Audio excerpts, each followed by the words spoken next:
Hello and welcome to a look at Helicopter Emergency Rescue Operation, or H.E.R.O, for the Commodore 64, a game that was released by Activision. Your task as a rescuer is to navigate caves, tunnels, mine things in order to rescue some poor sods that have been trapped. It's quite a simple concept, and the gameplay you'll probably likely find to be very, very simple compared to many other later games. At your disposal, you have your helicopter jetpack thing, of course, or I wouldn't be much use of calling it helicopter rescue operation without the helicopter bit. That would be a bit odd. And you have a shooting ability and some dynamite you can use to blow through obstacles. And of course, as you navigate the different tunnels, your aim is to find the poor soul that's been trapped. And once you reach them, you will get a bonus point based on how much power you have left. The foundation of the game is incredibly simple. Anyone looking at this footage will probably realize that the complexity is not necessarily super complex. It was a bit weird wording, sorry, but I hope it does make sense at some point. But this is a showcase of complexity doesn't necessarily make a game better or worse. If you look at the graphics, it is very, very bare-boned, if you want. But to be honest, this game doesn't really need more than it has when it comes to the graphics department, because the overall enjoyment from this game is not necessarily from a visual or audio point of view, but from a gameplay point of view. You can easily identify what is bad, what is good, and what is a wall and what is a guy that needs rescuing. And of course, you can easily identify your own man, because hopefully, if you move your joystick, he will move as well. And yeah, that should be the clear indication of who you are in control of.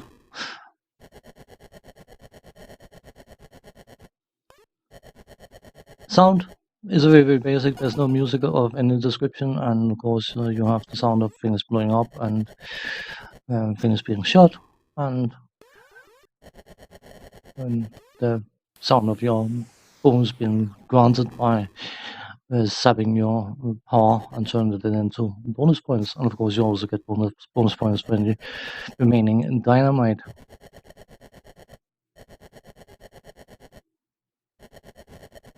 There's not an awful lot to say about this game, and I'm sorry if I sound a bit haphazard in my commentary, but it was basically a video emergency rescue operation, because the video I had planned for today took a lot more editing than I expected it to.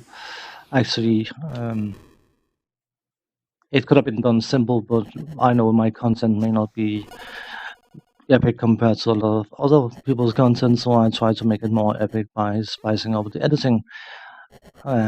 Sorry about that. But while the game looks and sounds simple and plays very, very simple, there is an addiction level to it that is hard to explain. You would need to play it in order to get a full a sense of what I mean, because the simplicity of it is what makes it extremely enjoyable. The pacing is something that really gets me, because I think the pacing is absolutely amazing.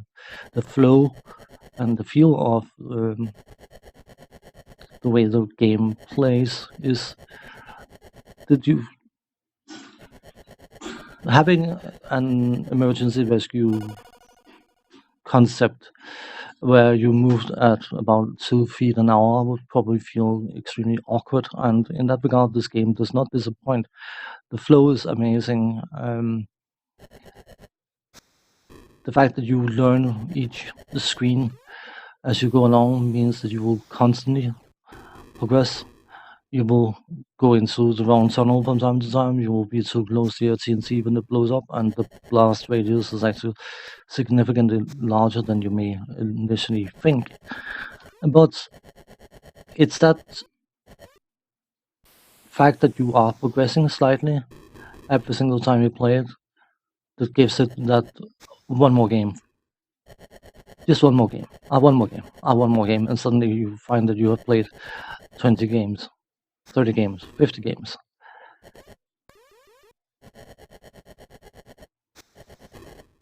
A game like this was made in the so-called golden era of gaming, and it showcases back then where creating games were a more innocent affair. It didn't have to have $1 billion production budget. It didn't have to sell 1 billion copies in order to break even. It just had to be enjoyable. And of course, I mean, selling a good amount of copies was always beneficial because, of course, it's still business, and our business needs to make money. But the games weren't designed from the single purpose of milking you for every single penny that was remaining on your bank account.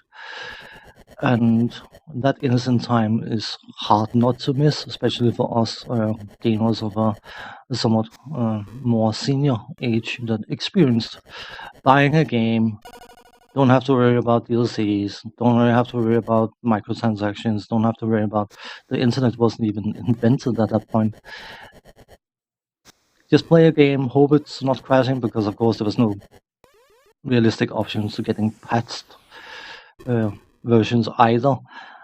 So in that regard, it was a bit of a double-edged sword, I suppose. But H.E.R.O, for what it is very, very simple. Not particularly pretty.